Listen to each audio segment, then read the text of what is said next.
My good friend Barb asked me to do this particular video. Do you ever struggle with how to change yarns, how to make it look nice in the middle of a project? Do you change the yarns at the beginning of the row, in the middle of the row, at the end of the row? What do you do? Welcome to CHeri Knits. I love knitting and I want you to love it too. Today I'm going to answer that question for you and for Barb. Let's get started. Let's take a look at how to change yarn when you're in the middle of a project. So you're doing something that requires more than one ball of yarn, and you got to the point where you are running out of yarn. You finished up that first ball of yarn. What do you do? How do you change? Some people like to change yarn on the ends, and I've heard people say that they only change yarn on the end. I actually prefer to avoid changing yarn on the end. I will knit until I have about 6 to 8 inches of tail left, and then I'll change, usually in the middle of my project. And the reason I don't like to change on the end, unless I'm doing stripes or something where that's required, is it's really hard to recreate these edge stitches so they look good. And so I prefer to change in the middle. Also, I feel like you waste less yarn. If you change yarn at the end, you might have quite a bit of yarn left that you could actually knit with before you change your yarn. So here I'm going to just go until I have about 6 to 8 inches of yarn left. And I like to do that. I like to leave that much tail so that when I go to weave in my ends, it will make it a little bit easier for me. So there we go. So I've knit until I have about 6 to 8 inches, and then I'm going to bring in the new yarn. Now, the easiest way to change yarn is just to drop the old yarn and start working with the new yarn. And again, I'm going to allow for about a 6 to 8 inch tail, anchor it in my left hand because I'm knitting English style, and it would be the opposite if you did continental.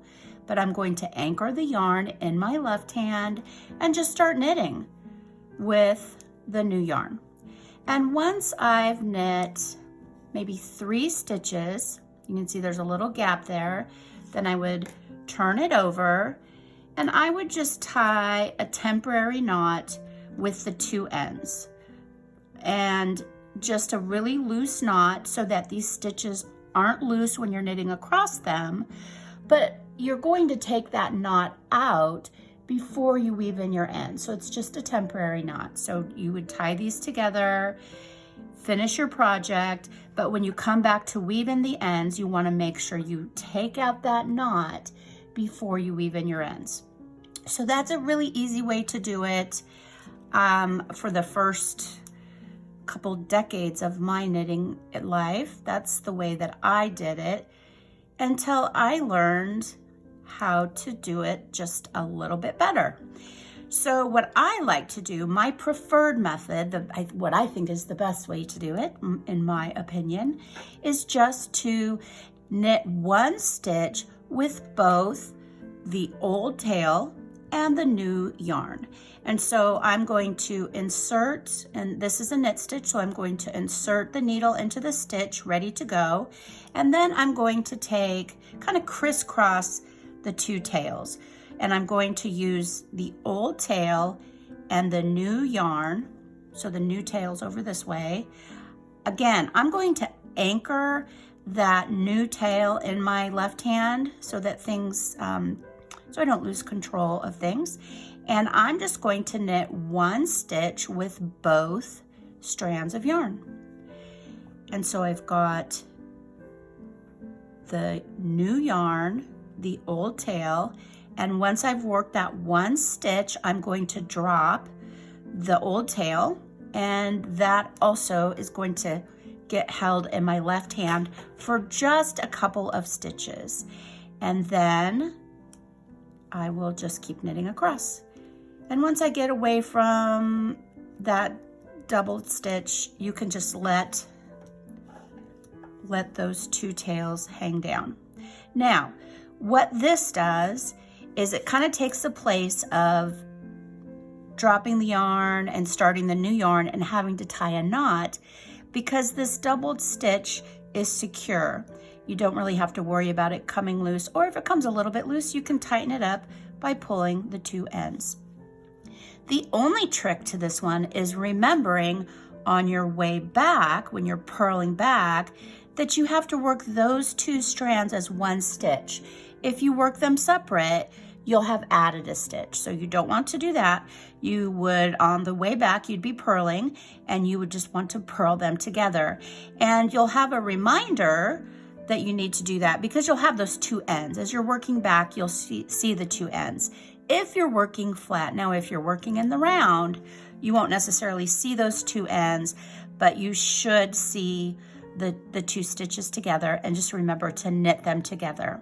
I have suggested to some newer students that they take a locking stitch marker or something and just put it on those stitches so that when they get back to it, especially if it's a big circumference or a long way, a lot of knitting to do before you get back to it, that it will remind you to work them together.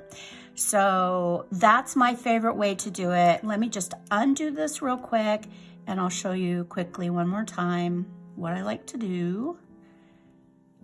All right, so I've taken that apart and I'm going to hold the old tail and the new yarn. So these are crisscrossed right here. Remember, leaving about 6 to 8 inches on both sides, and then just work one stitch with both. And then take the old tail over with the new tail and continue working across.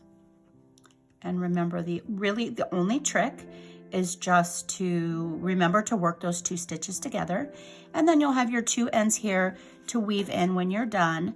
And when I weave in those ends, when I get to that part, I typically like to take them 2 different directions to weave them in. I don't want to take them both the same direction.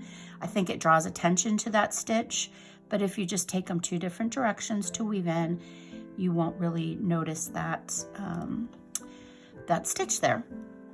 Now there is a third way you can do this, where instead of just knitting one stitch together with the 2 strands of yarn, some people like to knit multiple stitches together. So they would go across and maybe work 5 or 6 or, you know, their desired number across.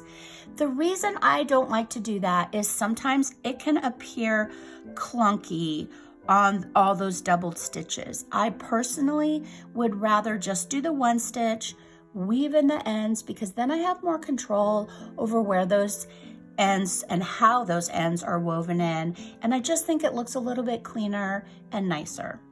So that is how I like to change yarn when I run out of yarn mid-project. Remember, you can do this. You are the boss of your knitting. Give this a try and let me know what you think. Thanks for watching the video today. Check out the link below for Twisted Yarn Shop. Lots of beautiful yarns and knitting supplies there. And if you make a purchase from my link, I get a small commission, and that helps me to be able to continue to make helpful videos for you and for Barb.